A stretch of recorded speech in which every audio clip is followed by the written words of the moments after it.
team from the SuperTalk Eagle Hour, which, by the way, if you weren't aware, you can find the Eagle Hour not just during the live broadcast, but wherever you get your podcasts. Just pull out your favorite podcast app. Like I said yesterday, Spotify would be the one I would recommend, but if you've got a C Spire phone, you've got a podcast app already on it, you're a Southern Miss fan, you want more exclusive Southern Miss content, pull out your favorite podcast app, search Eagle Hour or SuperTalk Eagle Hour or SuperTalk.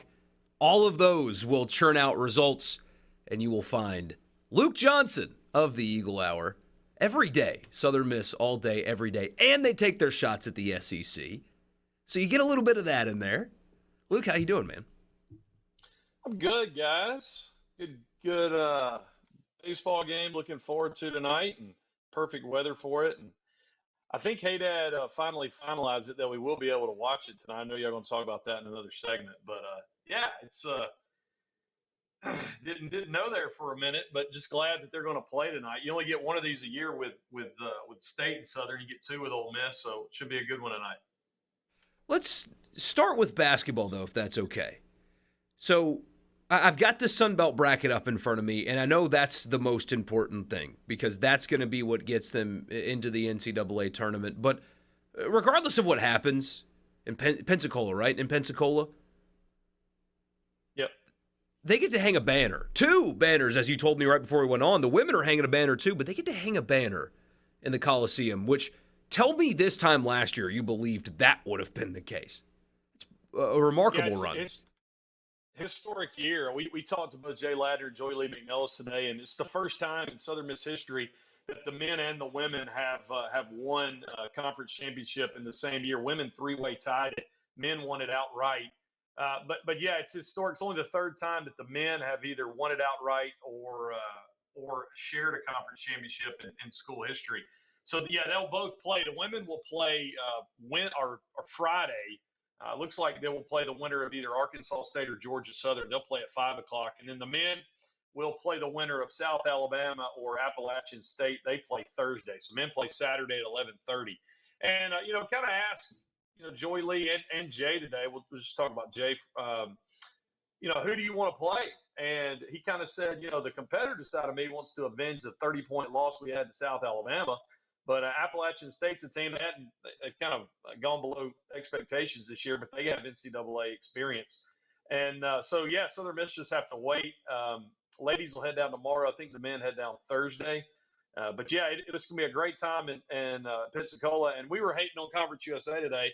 First time in several years that you don't have a ginormous curtain dividing the arena with 2 games going on at once. So nice to be in one arena with one game going on, and happy to be in the SunBelt. Oh, that'll be great. Just like the media days, the side-by-side from SunBelt Media Days in New Orleans versus what CUSA did last year, which was just like a picnic table and the little DSLR camera in a closet or something. But anyway, that's just the kind of the difference in a big deal. But how did this happen? And obviously that's a question framed. It sounds negative, but obviously, like, how did this happen? How did they go from one conference win last year to this in winning the conference, winning 14 conference games? How did that happen?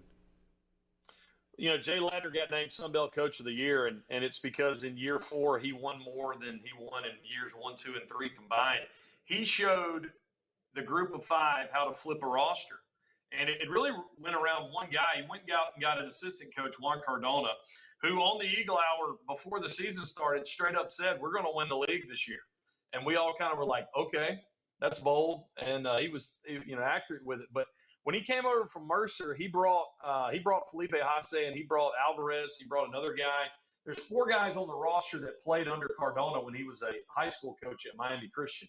And so what Jay Ladner did, not only he flipped the roster, he brought in guys that could play.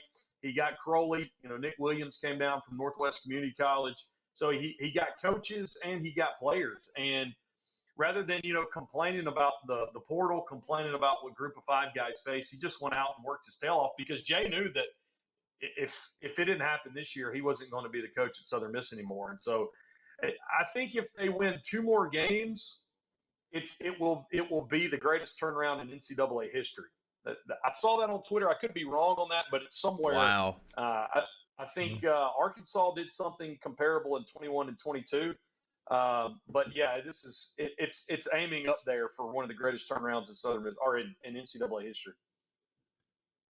You mentioned Crowley. He's one of the 3 finalists for the Howell Award, which will be given out very shortly. Make your case for him to be the top basketball player in the state.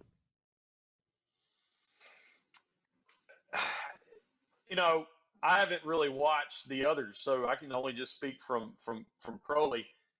He's a guy that wanted a spot to play. I've talked about you guys, how he got loose in Oxford and the coaches up there tried to help him. I would just simply say that Crowley is a guy who's very clutch, and he is a guy that has really carried this team. Hasay started out, man, kind of the weapon. And around the Appalachian State Conference game, people keyed in on him and figured him out, and Crowley just had to take over. And he and Pinckney carried the team down the stretch. But he's a guy that it's been fun after games to watch him interact. They started doing something really cool. Jay talked about it today. Just kind of organically happened after one game, probably early in the season. They just ran up in the stands and started thanking fans for coming. And as the crowds got bigger and bigger, they started interacting more. But he is a guy that who he is on the court has really transpired off the court as well. You see him interacting with kids. There'll be people that bring those guys cupcakes and brownies after. But you look at what he's done. He's the SunBelt Newcomer of the Year. He got awarded that yesterday, and as well as he's the first team all conference. So I would just simply say when people watch, he's a tremendous shooter. At the same time, when Alvarez was out, he had to double sometimes, help Mo Arnold in the point position. So some of the year he kind of actually played out of position a little bit. And when Alvarez came back, was able to help Mo Arnold, he was able really to be that number two shooter. Let's switch gears and over to Pearl tonight for Mississippi State USM. Big baseball game. Obviously for both sides. The thing I said in the previous segment was I was really surprised at how poor Southern's pitching was this past weekend. I thought that was really going to be the strength of that team, and they gave up a lot of runs. Is that something that you watch those games and you think, okay, that's something they can correct, or are you worried about this staff long term? Well, I mean, they look good against Liberty. It's some of the same guys. Like Cross Sibley was lights out against Liberty, and then against Illinois, gave up 4 runs. And it was just a lot of young guys with inexperience. And so I think you're going to get that. I think that this bullpen has great potential, and yet, that there's a lot of youth there. And you saw what happened to Tanner, gave up a big ball and ended up giving up 5. I wasn't – the discrepancy, so it was not only the runs, but, I mean, they walked like 23 people. And when you look at what Southern Miss did, I think they walked like 180 all of last year. And you walked 23 in a series, so that was a lot of it. And then they left over 40 guys on base. So, if they would have knocked some of those runs in, games 1 and games 3 would have looked a lot more like game 2. So they're still batting .277 as a team. They haven't hit very many home runs, so they're going to have to double it. But State tonight, both teams are getting lefties. Southern didn't get very many runs out of lefties, against Liberty. So tonight, I mean, against Mississippi State's pitching, Eagles offensively have to take care of it when they get opportunities, but they cannot walk people. That's what got them in trouble against Illinois. What an important stretch, too, for Southern Miss. You have an RPI opportunity tonight, and then Dallas Baptist comes to your place. They're undefeated, usually almost always a very solid, good team.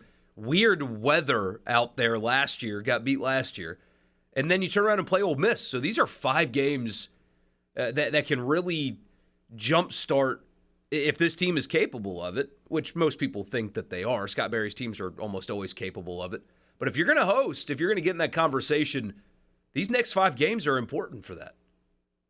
Yeah, and so looking at it, you would have said, Illinois would have been the one that you could at least win. You may not sweep, and then, you get beat in that series. So, yeah, I mean, Eagles have something to prove right now. Still 5-2. But an opportunity for them to make some noise. Hopefully, may see Tate Parker, see what happens to him this weekend. But Reese Ewing's, filling in well for him. I'll be interested to see how Etzel does tonight against State's pitching and against Dallas Baptist pitching and then Ole Miss. He's a guy, man. I think he's just going to be absolutely phenomenal as the season goes on. And for Southern Miss, I mean, you might as well start like this because the SunBelt is going to be just phenomenal once conference season gets here. Luke, thank you so much.